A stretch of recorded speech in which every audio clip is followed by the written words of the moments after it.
everybody, or good morning, everybody. Let's start at the end. When Bill Nunnelley was chosen for the JMC Wall of Fame this spring, I got an email from Dr. Westmoreland saying, what an amazing choice, what an amazing man. Dr. Westmoreland, as you know, is kind of busy this time of year. You might even have seen some pictures of a little party he threw last night on social media. But Dr. Westmoreland said, I'm going to do everything I can to make it today because I just want to say a few words about what Bill Nunnelley has meant to Samford University. Dr. Westmoreland. Thank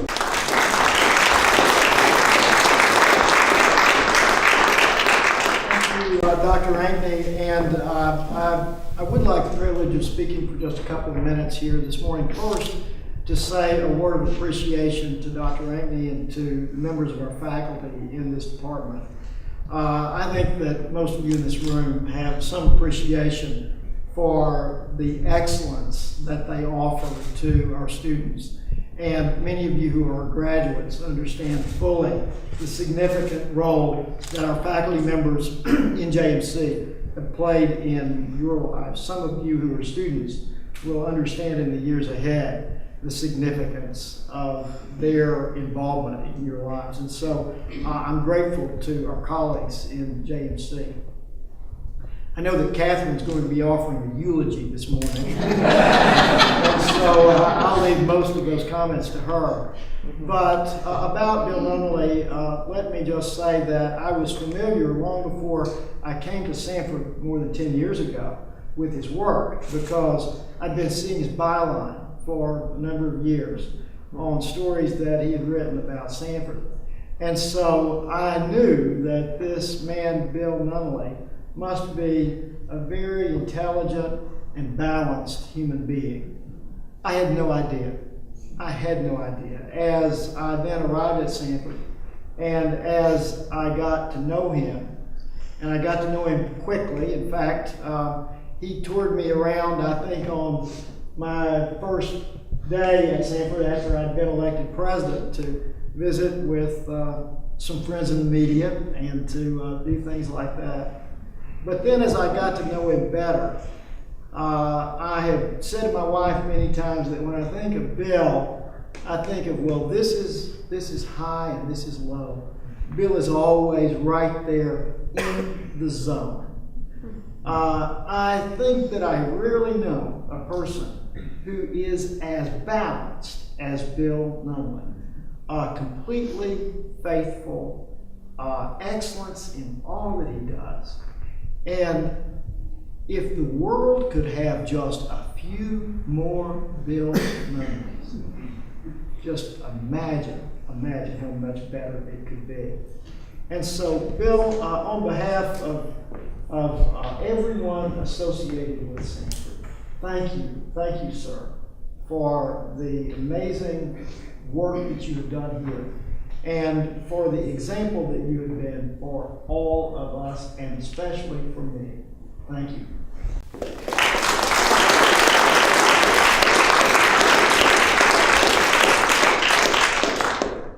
Thank you, Dr. Westmoreland. Induction into the JMC Wall of Fame is the highest honor a Samford JMC alumnus, alumnae, benefactor, faculty member, or staff member can receive. Wall of Fame induction means excellence. It means the person has made significant accomplishments in journalism and mass communication. They've made significant service contributions to the department, and they are absolutely dedicated to Samford University. So far, only 16 people have received this recognition. Randall Williams, Carol Nunnelley, Dr. John Clementson, Harold Martin, Dr. Dennis Jones, George Smith, Hugh Frank Smith, Wayne Atchison, Timothy Sumner Robinson, Jasper Hutto, Jack Breimer, Carol Guthrie, Debbie McGrady, Al Scroggins, Catherine Allen. 5 of them, Dr. Clementson, Dr. Jones, Jack Breimer, Catherine Allen, and Carol Nunnelley are here. Can you please give them a round of applause?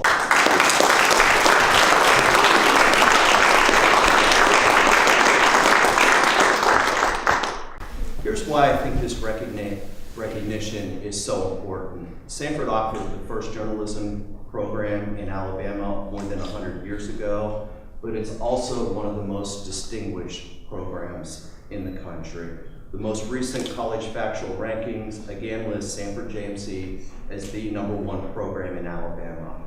What it means is Samford has produced and continues to produce some of the finest journalists, public relations practitioners, and advertising professionals in the country. Today we induct one new member into the JMC Wall of Fame, my colleague, my friend, Bill Nunnelley. I first met Bill shortly after I became chair of JMC in August 2006. Bill just wanted to talk a little bit.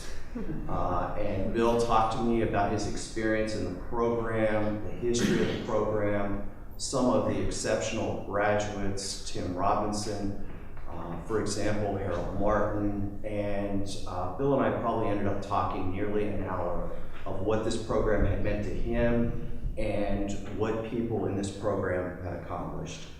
I was immediately impressed by Bill's love of Samford, first and foremost.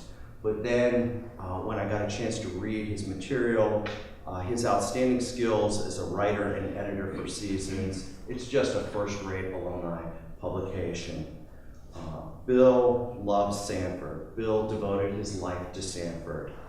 He is a terrific ambassador for Samford University and the JMC department. Bill has worked here for the past 52 years. Today he serves as the senior editor and director of public relations in the Division of Marketing and Communication. Catherine Allen is no stranger to the JMC Wall of Fame. She's a 2015 Wall of Fame inductee.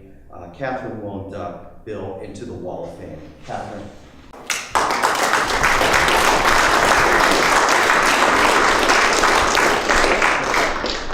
I think enough has been said to qualify Bill to hang on the wall. But I do have one advantage. I've known him longer than anybody else, and I can tell you some things. But first, since this is an academic setting, I do want to point out that the Public Relations Society of America has a code of ethics which calls its members to a certain role and behaviors. These particularly are advocacy, honesty, expertise, independence, loyalty, and fairness. These words paint a portrait of William A. Nunnelley. He's more than an accredited member of PRSA. He's the personification of its ideals. And furthermore, he's the gold standard of guidelines for the Society of Professional Journalists who must depend on truth, responsibility, and accountability, else they have no credibility. Now, others have come in, and I plan to preach a long time, so please come right over here and be seated. Make yourselves comfortable for this marvelous presentation. I remember that Bill got his start pushing a pencil on tablet paper. Then he graduated to a manual typewriter, a real relic, with yellowed newsprint, and now he has mastered the cyber keyboard. But in all phases, Bill has been a writer. People have recently recognized him, as you've heard, as an icon for journalism and for Samford. For 52 years, the chief writer for Samford. Already he has received the President's Award for Excellence given to an employee, and then they renamed the award the Bill Nunnelley Award because nobody's ever going to match him for longevity. This has been checked. And also it'd be hard to match him for his contribution to the university. And today he becomes officially a handsome face on the wall. The 17th honoree, but also the first to be hanging up there with his spouse. Congratulations, Carol and Bill. And here is how it happened. I know because I was there. Watching his trajectory from the time we were children in the neighborhood on the edge of the old Howard College campus. Bill had 3 younger brothers, and they were very well regarded and admired in the community. Good looking, smart, and promising. A very good bunch, a good family. Bill doesn't remember wanting to be a journalist when he grew up, but our lives were set on that path because of our experience at Woodlawn High School, where they actually taught journalism and had an award-winning, top-rated student newspaper called The Tatler. Bill wrote a couple of audition stories and won a slot on the Tatler staff, where I became very jealous of him because it was obvious that he was the teacher's pet, her very favorite. You may not believe this, but Bill was really cute.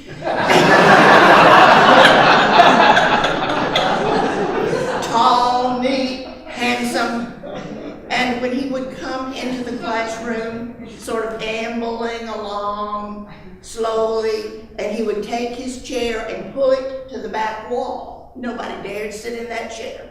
And Bill sat there with his back to the wall, surveying his kingdom, silently, never said a word, scratching sports statistics into his notebook. Then right on deadline, he would amble up to the front of the room and hand his paper in to Miss Skelton. And then she would smile. He would say something, but nobody could ever hear. Very droll, I'm sure, and very curious. And she rewarded him with her delight. And next thing you knew, we were both here at Howard College and hired to work part-time in the public relations department. Once again, Bill proved himself to be a reliable writer and a likable fellow. Our boss was Mr. Al Scroggins, who headed PR and the journalism department. Bill paid attention to what the teacher said and improved his writing, and then he really notched up when Mr. Clark Stallworth came to teach news and feature writing. Clark Stallworth was an editor at the Birmingham Post-Herald, part of the real working press of the nation, and a most readable, unforgettable writer. Use picturable words, he said, and then scribbled red pencil all over our papers. As usual, Bill was keeping up with sports teams and was captured to write for the Crimson.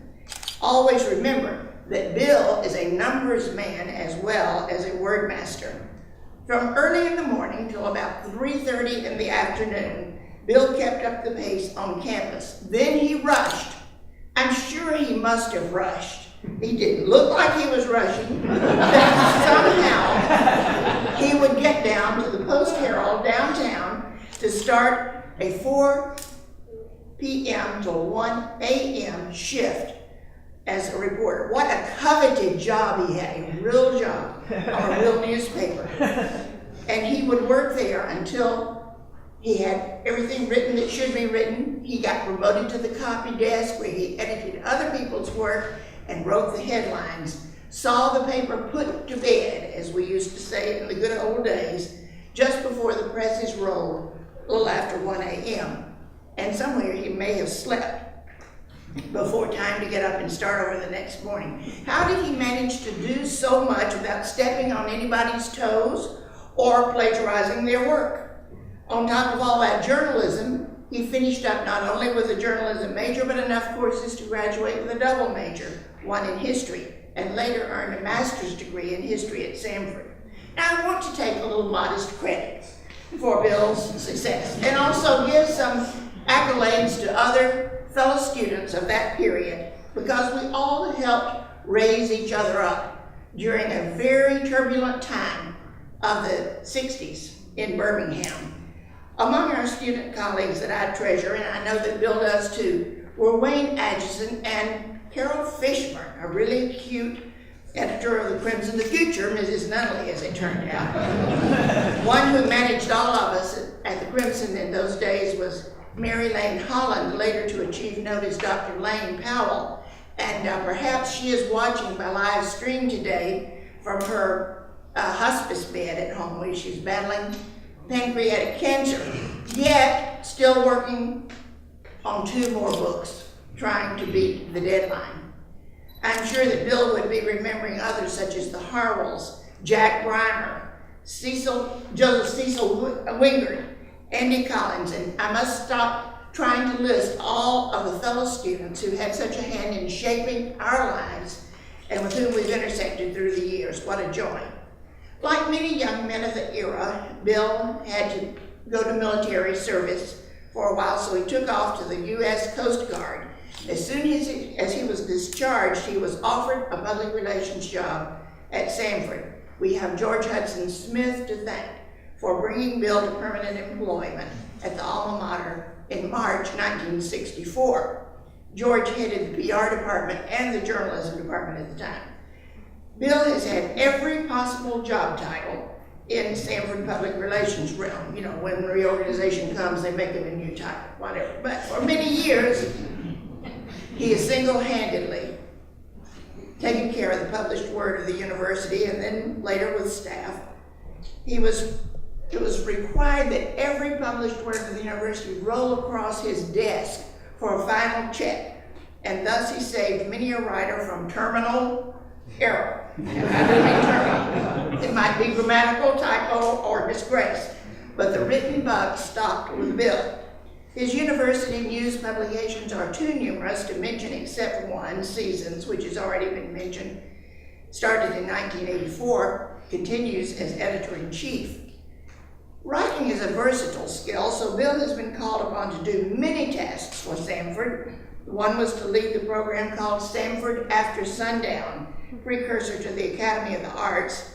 Bill put Samford After Sundown on its feet as a community service to non-credit adults. About that same time, Bill was working along with that history major of his, along with journalism. History has been his avocation, and he produced two important books. The highly acclaimed biography, simply entitled Bull Connor, was published by the University of Alabama Press in 1990, and it is the go-to source and will always be the go-to source for facts about an infamous man whose actions fed the civil rights movement of the 1950s and 1960s. It must have taken real courage to go after that story and to put it into book form. He also wrote another biography, especially geared to younger readers, entitled Fred Shuttlesworth, Civil Rights Actionist. See, a writer can make up a word. Published in 2003.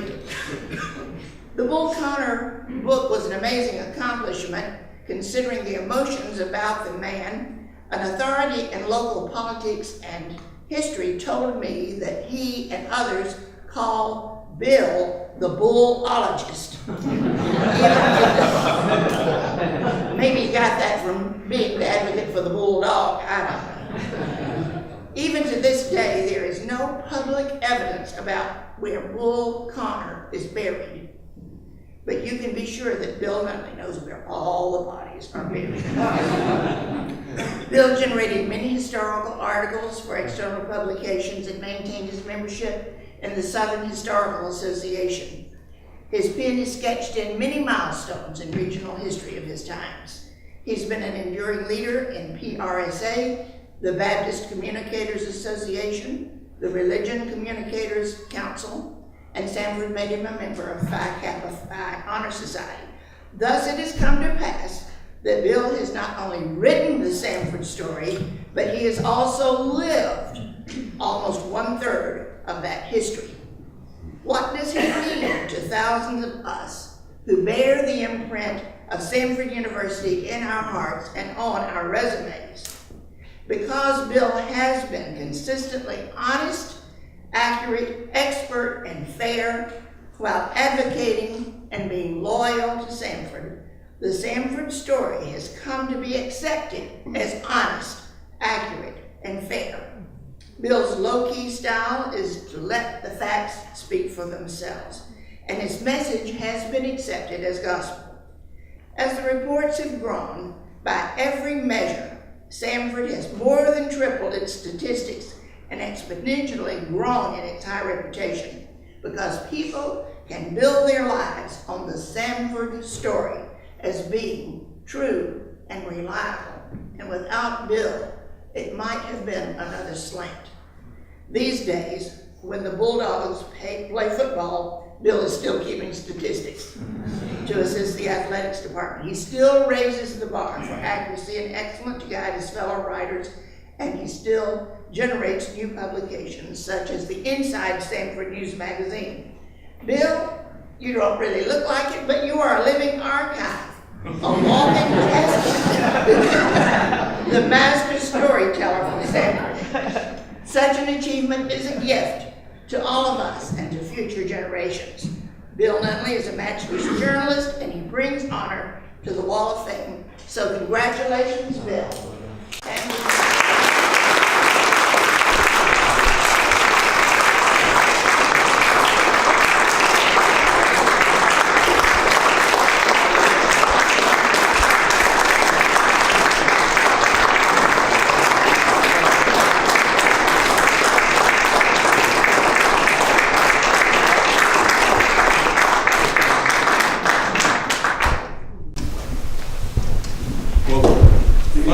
Catherine, for those kind words, and to all of you for your kind words, and I appreciate that so much.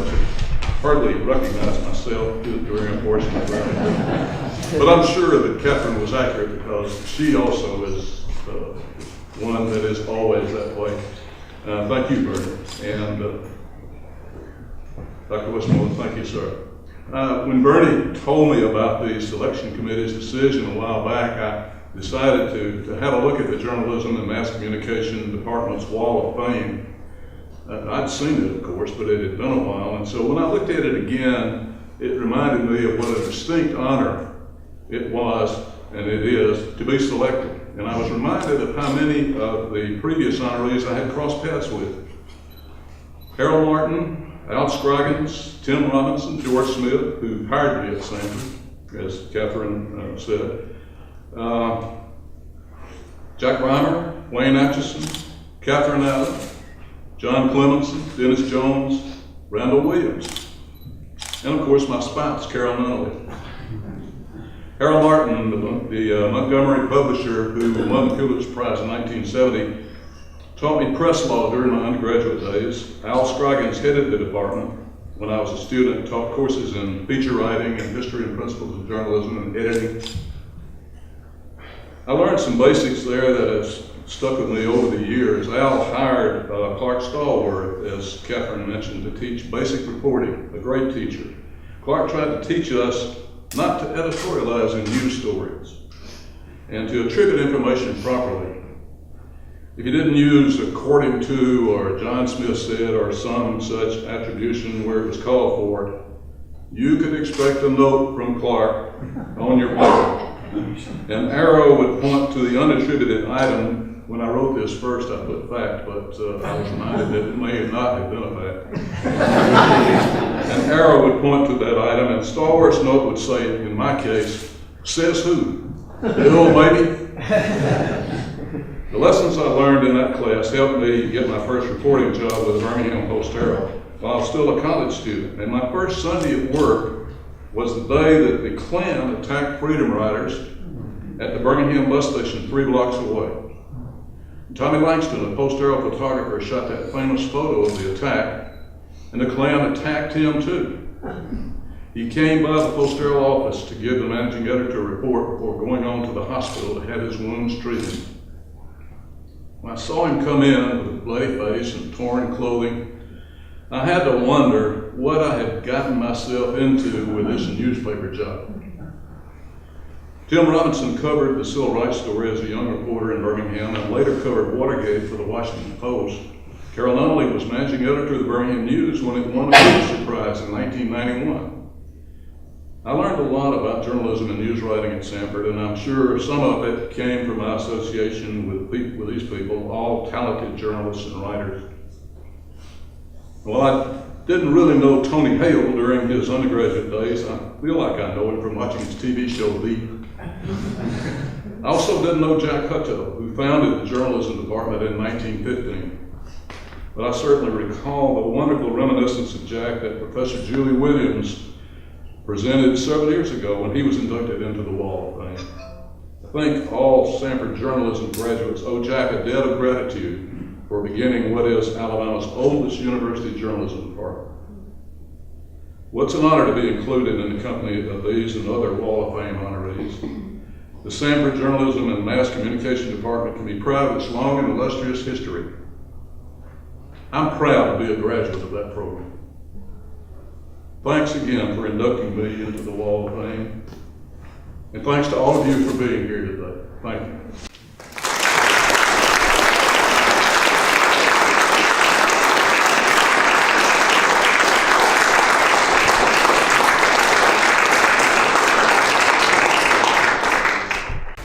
Just a few closing remarks. Some of the people who were mentioned today, Wayne Atchison wanted to be here so badly. Wayne said he was retiring when he stepped down as sports information director at the University of Alabama. If you know Wayne, that's not a true statement. He's been working with Billy Graham since then, and it was Reverend Graham's 98th birthday this week. And Wayne was very much involved in that, and I got an email that he was working almost until midnight to try and be here for Bill today. He said, I have to be there for my friend of more than 50 years, and I have to be there for Carol, but unfortunately he couldn't. George Smith, please keep George, if you know George, he's just meant so much to this department, in your prayers. His sister died this week, and Lane, Catherine mentioned Lane in her battle with pancreatic cancer. We live streamed this today with the hope that Lane would be able to watch this. We're also sending her some flowers from Samford, from Samford JMC. So please keep those people in your thoughts and prayers. I'd like to close by asking JMC alumni and supporters to stop by after the ceremony today and just shake Bill Nunnelley's hand for all he's meant, and just say thank you to him. And also, I encourage you to go to the University Center Annex and to see Bill's picture on the Wall of Fame, his presence there with so many distinguished JMC alumni, faculty, and staff. Thank you so much for coming today. Very appreciative.